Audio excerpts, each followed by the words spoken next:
Allô, Gérard? Ouais, c'est David Agolti, le président de l'ITF. T'es sûr de pas vouloir rejouer au football? Pourquoi? Parce que la Coupe Davis et Cosmos, c'est terminé. Bonjour à tous et bienvenue dans la bulle, le concentré d'actu tennis en 6 minutes. C'est le numéro 2. Le numéro 2 pour ceux qui auraient loupé le premier. Pourquoi en 6 minutes? Eh bien comme le 6 de 6-0 en tennis, comme la bulle en fait. Allez, c'est parti. Première manche, 6 jeux à 0. Et oui, vous l'aurez peut-être compris dans l'introduction, Cosmos et la Coupe Davis, c'est terminé. L'ITF, la Fédération internationale de tennis, a annoncé via un communiqué mettre fin à leur collaboration avec le groupe d'investissement de Gérard Piqué. Gérard Piqué, le footballeur, l'ancien footballeur du FC Barcelone. Cette décision a effet immédiat. Évidemment, ça ne nous manquera pas. Les décisions et la formule qui avait été prise par Cosmos, par Piqué et par tout son groupe de potes étaient vraiment pas adaptées à cette compétition par équipe qui date de plus de 100 ans à peu près, mais reste maintenant à trouver à l'ITF un nouvel investisseur, une nouvelle formule qui plaira à la fois aux joueurs, aux spectateurs et qui rapportera des sous à la Fédé.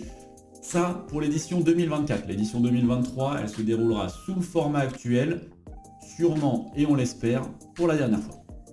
Côté série, c'est pas souvent qu'on va parler série ici, mais après la F1, on le savait, les équipes de production de Netflix ont fait leur entrée dans le monde du tennis. Ce vendredi est sorti la première partie de la série Breakpoint qui suit pendant toute la saison 2022 plusieurs joueurs, plusieurs joueuses comme Kyrgios, Berrettini, Badosa, Tomljanovic, d'autres, vous pouvez les découvrir.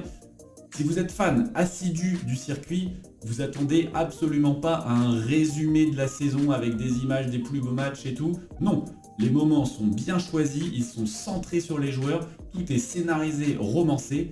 Par exemple, on a 30 minutes qui sont consacrées à l'épopée en double de Kyrgios et Kokkinakis à l'Open d'Australie quand ils remportent leur grand chelem, alors que la finale de ce même Open d'Australie en simple entre Nadal et Medvedev, qui est un des plus beaux matchs de la saison, ne dure que 1 minute 30 dans tout le scénario. La retraite de Barty, elle est à peine évoquée. Et en fait, ce que ça montre, c'est que finalement, c'est un nouveau public. Comme pour Drive to Survive, on vise un nouveau public, ceux qui ne regardent pas le tennis.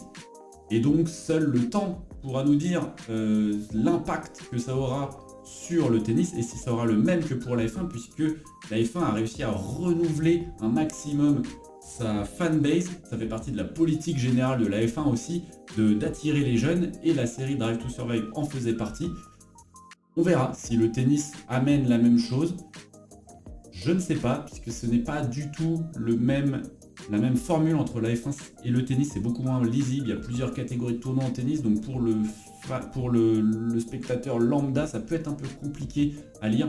On verra bien. En tout cas, si vous voulez vous faire votre avis, les premiers épisodes sont déjà sur la plateforme Netflix.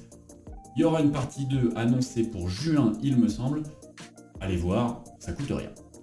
Cocorico, et oui, en remportant son premier tour, notre Richie avait déjà enchaîné une 22e saison avec au moins un match gagné sur le circuit. Et il a fait mieux cette semaine à Auckland, puisqu'il est venu s'imposer et remporter son premier titre depuis 4 ans et demi, c'est son 16e en carrière. En finale, il domine pas moins que Cameron Norrie, 12e mondial, qui est resté sur 6 victoires de suite, dont un certain Rafael Nadal à la United Cup. Et mieux que ça, Richie, il a réussi à rattraper 3 jeux de retard dans le 3e set, il était breaké. Et en fait, dans ce 3e set, on a vu le Gasquet vintage qu'on aime, avec des revers le long de la ligne, du toucher de balle, tout ce qu'on veut. Un second souffle aussi qu'on n'avait pas forcément l'habitude de voir chez lui sur ces dernières années. En tout cas, on l'a vu au top de son tennis. Et cette semaine, il retrouve le top 50 et il redevient même numéro 1 français. Pour la petite histoire, en 2005, le numéro 2 mondial, c'est Nadal, le numéro 1 français, c'est Gasquet. Aujourd'hui, numéro 2 mondial, Nadal, numéro 1 français, Gasquet. Comme quoi, le temps n'a pas d'emprise sur les légendes du tennis. Et finalement, ce qui prédomine aujourd'hui chez Gasquet, c'est le plaisir qu'il prend sur le court et le plaisir qu'il nous donne. Et tant qu'il prend du plaisir, il continuera à nous en donner aussi. Rendez-vous demain pour lui à l'Open d'Australie contre un autre Français, Hugo Humbert, pour son premier tour.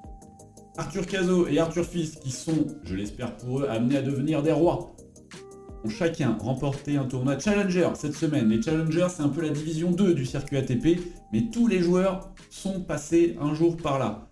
Arthur Cazot, 20 ans, il a remporté son deuxième challenger à Nonthaburi en Thaïlande. Je ne sais pas si ça se prononce comme ça. C'est déjà là où il avait remporté son premier challenger. Il est d'ailleurs au même endroit en essayant de remporter son troisième challenger cette semaine. Il a notamment battu en finale Lloyd Harris, le Sud-Africain, qui vient de se défaire là tout à l'heure, qui vient de se défaire de Moussetti à Melbourne. C'est pas rien la performance d'Arthur Cazot. Le plus jeune, Arthur Fils, 18 ans, il a lui remporté son tout premier challenger. C'était au Portugal, à Oeiras. Grâce à ça, tous les deux, ils grimpent au classement. 265e pour Cazot, top 200, 195e pour Arthur Fils. Tous les deux, c'est leur meilleur classement. Et on espère évidemment que ça va continuer de grimper. Et je pense qu'on les verra tous les deux à Roland-Garros avec une petite wildcard. Et ça vaudra le coup de se déplacer pour aller les voir. Allez, côté filles maintenant.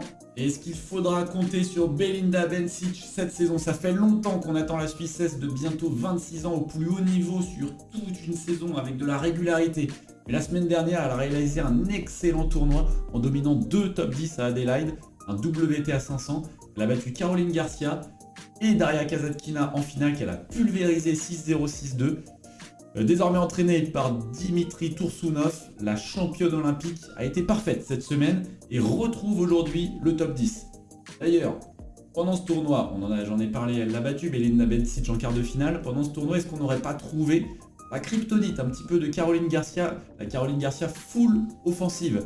Siniakova et Bencic ont pratiqué toutes les deux un tennis ultra offensif également pour mettre en difficulté et même battre pour la Suissesse la Française.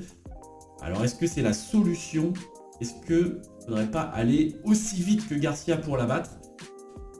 Élément de réponse à l'Open d'Australie. Et justement, c'est parti à Melbourne, les premiers tours ont commencé aujourd'hui.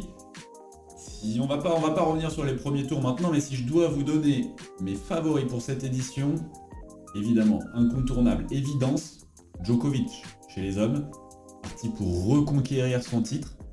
Et chez les fans, une première, Cory Gauff. Allez, place à la jeunesse, quoique on en avait déjà avec Iga Świątek qui était numéro 1 mondial, mais Cory Gauff, je la sens passer un cap cette saison et donc remporter son premier titre du Grand Chelem. On en avait parlé évidemment la semaine dernière.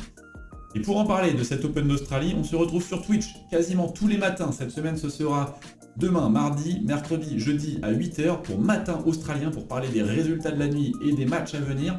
Et demain soir, mardi à 18h, troisième service, je serai accompagné de Matt et Clément pour évoquer tous les résultats du premier tour et pour parler aussi de nos favoris, de nos impressions, de qu'est-ce qu'on voit un petit peu pour la suite de l'Open d'Australie et pour se projeter aussi pour la saison, puisque demain ce sera le troisième service. Demain, mardi, 18h. J'espère vous retrouver nombreux. C'est la fin de cet épisode. Ciao.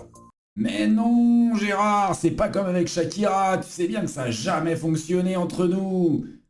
Mais t'inquiète pas, promis, je ferai pas de chanson sur toi, promis.